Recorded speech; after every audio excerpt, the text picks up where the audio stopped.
So in this video, I'm going to explain to you the most likely reason that you can't hit the driver straight. We're going to run through a scenario here and I want you to think about how this would apply to your golf game. I tee my ball up, I pull out my driver, I have got every chance, we're going to class it as 100% chance of me hitting a perfect drive and a straight drive, 100% chance. When I get to the top of my backswing, what percent chance do I have then? Let's think about that. Let's think of our tour professional. 100% chance of it in the fairway. They take a setup, that setup is perfect. So they've still got every chance of hitting the fairway. They make a perfect backswing. So they've still got every chance of hitting the fairway. Now let's think of the amateur golfer, the one who really struggles. They tee the ball up, every chance of hitting the fairway. But let's say their setup's a little bit out. Hips are back, shoulders are tilted. I've reduced my chances of hitting a good shot. Let's say it's down to 80%. Then in that takeaway, I fan the club face way open. Well, I'm now down to sort of, let's say, 50% chance of hitting the fairway. My arms go up and I don't pivot particularly well. So when I get to the top of my golf swing, what are the chances of me hitting the fairway? It's down to 20, 30%. Therefore, we're relying on timing and skill and luck. And sometimes you get lucky, most of the time you don't. So what we need to do is give you the greatest chance of hitting the fairway when you get to the top of the backswing. So key. So key that we get the backswing organised to make it much easier for you to get into the ball. So we're going to cover some backswing points that if you work on, you're going to increase your chances of hitting the fairway and you will hit more fairways. So the first reason that I see golfers getting stuck in the backswing or out of position is that club face. Getting the club face out of control is probably the number one reason why you don't hit fairways. So let's take a tee, pop it into the back of my glove, just behind the Velcro. That's going to reference where the back of my hand is. Now, I can also see on the back of my glove, I can see the TaylorMade logo. Here's what I want you to think about. Take an address to the golf ball. And when your left arm reaches level with the ground, so at this point here, I want you to feel like the logo on your glove is pointing away from you.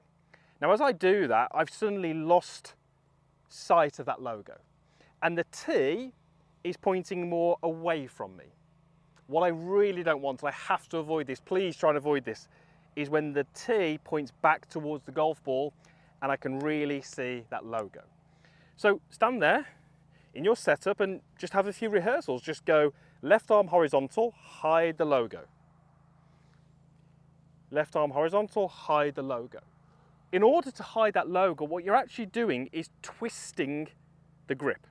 And if you twist the grip, guess what? You're twisting the club face. But what you're doing is you're twisting it into a stronger position.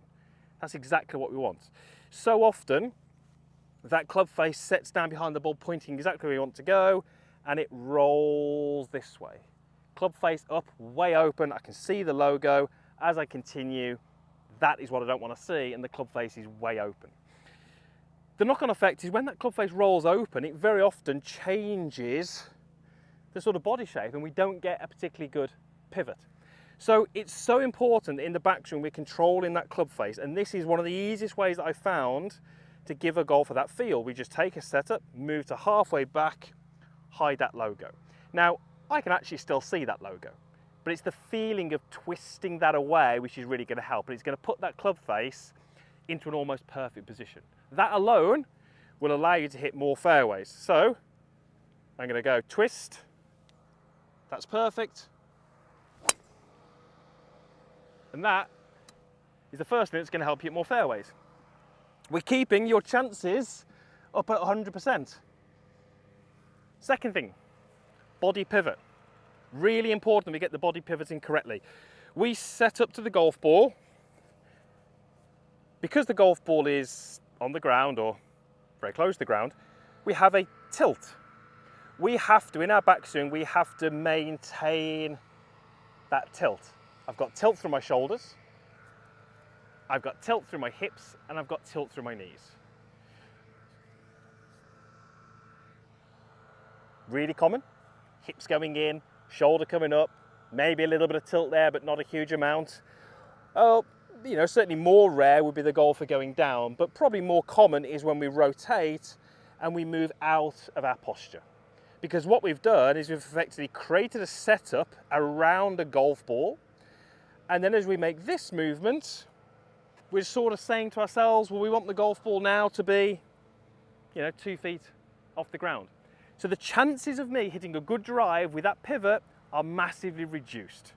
Yes, of course, I can sort of drop myself back down and get back to where I need to be, but I see a pivot, a poor pivot, as being a real reason why golfers struggle with the driver. So here's that little exercise, similar to what we just did a moment ago. We're going to take the club across our shoulders, and I want to take the grip end of my golf club, the driver, and I want to basically feel like I'm pointing it down at the golf ball. Notice what has to happen for that to point at the ball. My hips have rotated, but look at my knees. This leg is much straighter, this leg is more flexed. Simple exercise, really simple exercise, but I can really get the sensation of rotating on that correct angle. And I could hit balls that way. I could just take my setup and I could get comfortable and I can just rotate and get my lead shoulder pointing at the ball and then just swing through. A little bit right, but I think that's in the fairway. So pivot, getting the pivot right. Again, we're keeping the chances of you hitting the fairway up near that 100 mark.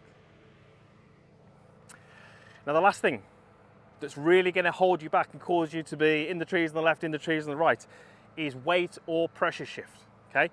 What we do not want to do in the backswing is move our weight a long way into our trail side. You can see as I did that, big lateral sway. But as we make this move, for many golfers, they get the feelings that they think they should get. Weight is here, I feel like I'm loaded into this leg, I feel like I'm behind the golf ball. Surely that's what we want. But it isn't. Because the more that you move behind the golf ball, the more likely it is that you're going to get stuck there and you're going to swipe across it. So many of you who have the club face and club path moving out to in will have that because the weight is stuck on this back leg. And the reason it's stuck on that back leg is because it moves too much there in the backswing. I've done this drill in previous videos. I love this little exercise. This is what we're going to do. We're going to feel that we move pressure. Okay, pressure is what we do with the feet relative to the ground. It's not sort of lateral movement. Take your setup just inside the ball. Start with the club a couple of feet in front. Use your shoulders and your chest to rotate away and do that really slowly. Now I don't feel that my weight is moving at all between my feet. It's just staying in the middle. But if I try and make this movement and make it as fast as I can and make the change in direction as aggressive as I can, suddenly I feel what my feet are doing. My feet are having to push and push and push and push on the ground in order to make the club move as I want it to. What I'm doing there is I'm feeling pressure shift. But there's no lateral movement. I'm not swaying off the ball or swaying towards the ball or lunging in the backswing and lunging down.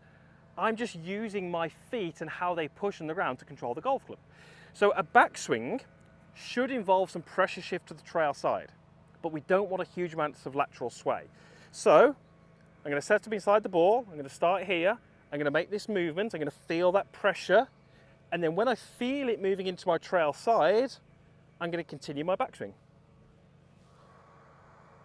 Now I can tell you that was a very different feeling. I'd love you to do this drill. Do it now. Go stand up wherever you're watching this video and just do it. You don't necessarily need a golf club, but try it because you're going to suddenly feel exactly what the great players feel. They feel pressure going into that trail side, but they remain pretty centered from that face on. So walk onto the tee, tee your ball up, get yourself set up, and if you can control the club face, make a good pivot and get some pressure into that trail side, you've got every chance of hitting a good drive and a straight drive. You've still got to, but if we start the downswing from a good place, it's going to be so much easier to achieve the impact that we want. I know it's obvious, but look at two golfers. Which golfer is more likely to hit the fairway? This golfer or this golfer who's made this extreme move off the ball? Pretty obvious. Now, neither of those are anywhere near impact, but we know which golfer would have a better chance of creating the impact that we want. At least that first one, okay? That's how you work towards it. Those are the three things that I think are going to give you the greatest chance of hitting some fairways. And let's see if I can actually, see if we can take a bit of that corner on. Not easy. See if we can do it.